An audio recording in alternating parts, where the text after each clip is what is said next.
let's get into it. I'm really excited for this next segment. This segment, me and Simon are going to break down what we think the top 5 backhands in disc golf are right now.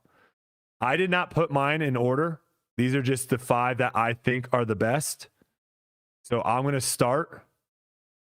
How do you want to do this? Do you want to go back and forth, or do you want to list all 5 and then I list all 5?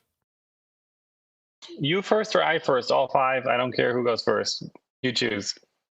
You go first.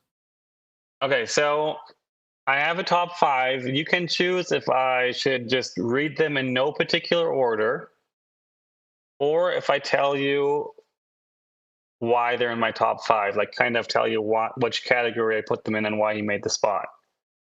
I think the more information, the better. Okay, so I have 5 categories. 1 is most impressive, 2 is most consistent, 3 is most clean, 4 is most accurate, and 5 is most annoying. Just annoyingly good. Okay. Most impressive, I have AB. If you've ever watched a human gunshot, watch AB throw. It's unbelievable. Most consistent, I have Isaac Robinson. I think when his backhand is on, it is pretty much unmatched with consistency. Most clean, I have a bit of a dark horse pick with Silas Schultz. Yeah, that's a good one. Probably one of my favorite throws backhand I've ever watched. It's just so freaking from first step to release. Like, that's what I want your backhand to look like if I could tell anyone. Most accurate, I have Niklas Antila. Because every time I play with him, I am just mind blown on his angle control. And with him having his small body size, and it doesn't really look like much, but it just comes out so fast, so clean, and so controlled every time. Like every time I beat that guy, I just like wonder like how, like what happened, dude? Like, come on, you're so good. And then most annoying, I put the best player in the world, Calvin Heimberg, because I mean it's hard not to put him on that list because he's the player of the year. Yeah, that's a good list. That's a good list. Now, I did a little bit different. I went more on the stat side. I wanted to break down and see statistically what we're looking at. And then obviously I also kind of made sure that if someone had a ridiculous stat or someone had a bad stat and something, I didn't just let that slide. I kind of threw in my input as well.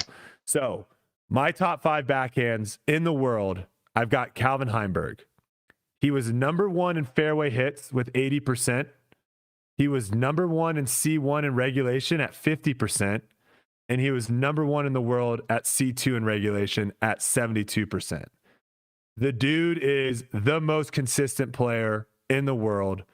His bad day is some people's good day.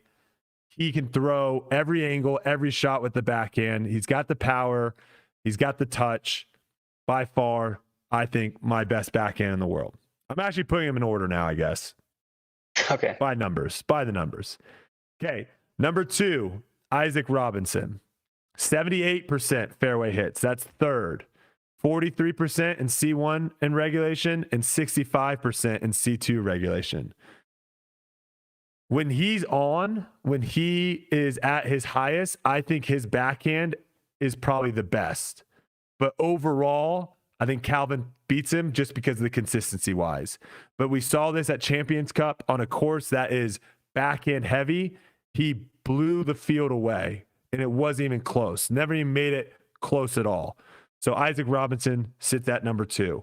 Number 3, this might be a little bit of a shocker to some because he has a really good forehand, but people sleep on how good his backhand is, and that's Aaron Gossage.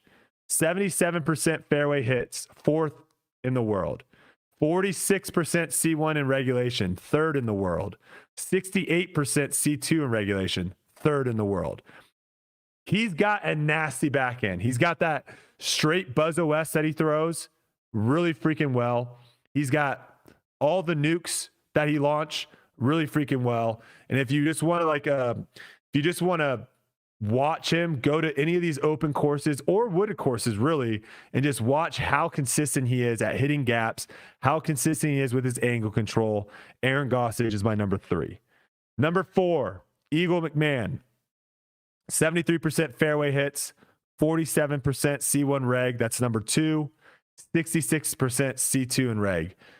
Eagle McMahon, the reason why I put him on this list too is he had such an incredible second part of his season, and really his forehand has diminished, right? To where now it's not really a weapon like it used to be. And the fact that he still is able to compete so highly, that says a lot to me with how good his backhand is off the tee. I think he also potentially has maybe the best roller game with the backhand off the tee too. He's got the best power roller. I don't know if anyone else can beat him in the power roller. And my number 5 spot is none other than the man himself, Simon Lizotte. Number 5, 75% fairway hits, 44% C1 and reg, 66% C2 and reg. Your stats are a little bit lower than some of the other guys, but I'm not really. I don't really care too much about that. When it comes to like backhands, when it comes to, hey, this person has to throw a shot 250 feet and they have to make it, I think you're at the top of the list there. I think just seeing you be able to control the disc, whether it's windy, whether it's in the woods, whether it's a tight gap, whether you're having to throw a flex, a turnover, where you're having to throw a hyzer flip, I think you're one of the best in the world when it comes to that. So you have the number 5 spot.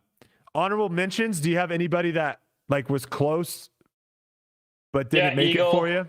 Eagle is, of course, someone who should be on the list. Just by my categories, he didn't quite make the list. But obviously, Eagle is one of the furthest and most accurate throwers out there. I thought about myself, of course, because the backhand has been carrying me for the last decade on these courses as well. Garrett Gurthey is another guy. David Wiggins, obviously. Like, I'm just thinking of like the guys who can just throw 650, 700 feet. But this wasn't really what that was about. This was more about overall backhand style and accuracy and distance combined. So a couple names. James Conrad, he comes to, I thought he of comes James to mind. as well. Yes. Kale LaVisca comes to mind. Now, obviously, I think he gets docked some points because of the distance. But if that distance wasn't an issue, I think the other things are up there.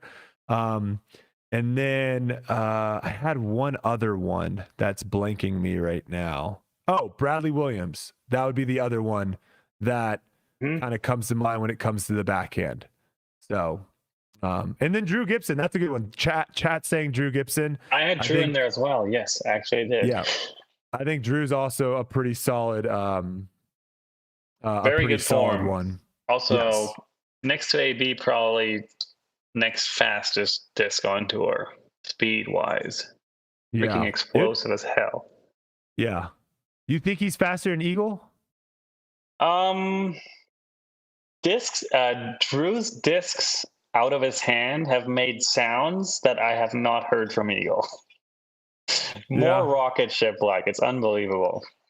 I wonder if Eagle just puts more spin on it, because I think the spin, like the amount of spin you get on a disc really has a huge factor with how far you throw. Like I think Adam puts a crap ton of spin on it, and that's why he's able to compete at these distance contests when his miles per hour of his speed is like 7, 8, 9 miles per hour lower than everyone else's.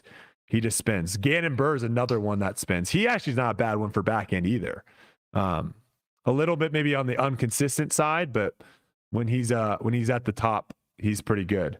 All right.